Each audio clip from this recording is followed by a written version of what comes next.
இன்னும் வருவாங்கங்க, இன்னும் வருவாங்க. இன்னும் 10 வருஷம் ஆனாலும் 50 வருஷம் ஆனாலும் அவர் அங்க இருந்தாருன்னா கண்டிப்பா பார்க்க வருவோம்.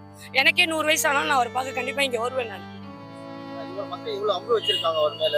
ஏங்க அது எப்படி சொல்றது, அன்புன்றதோட எல்லாரோட ரத்தத்துல கலந்த மாதிரி இருக்காரு அவர். இவ்வளவுதான் நம்ம சொல்லுவோம். ஒருத்தர் நம்ம ரத்த தானம் பண்ணி நமக்கு எப்படி இருப்பாங்களோ அதே மாதிரிதான் அவர் நம்ம ரத்தத்திலே கலந்திருக்காரு. கண்டிப்பா எனக்கே 85 வயசு ஆனாலும் நான் அவர் பார்ப்பேன். மக்கள் இவ்வளவு அன்பு வச்சிருக்காங்க. குடும்பத்துல ஒரு அப்பாவா, ஒரு அண்ணனா, தம்பியா, நிறைய பட் இருந்தாலும் எலெக்ஷன் அப்படின்னு வரும்போது அது நாங்க அதுல எங்களுக்கே தெரியாது, விருப்பப்படல. எங்களுக்கு அவரை பிடிக்கும், அவ்வளவுதான். அது அரசியல்றது அது அவங்கவுங்க இது பொறுத்து. அவர் அரசியல் எல்லாமே நிறைய செஞ்சிருக்காரு. நிறைய பேர் பயனடைச்சிருக்காங்க. நிறைய ஸ்டூடெண்ட்ஸ் நிறைய படிப்புக்கு நிறைய ஹெல்ப் பண்ணியிருக்காரு. நிறைய சாப்பாடு சொல்ல நான் அது கொஞ்சம் பேருக்கு சாப்பாடு தான் தெரியும். நிறைய பேருக்கு அவர் செஞ்ச படிப்பு உதவி எல்லாம் தெரியாது. நிறைய படிப்பு உதவி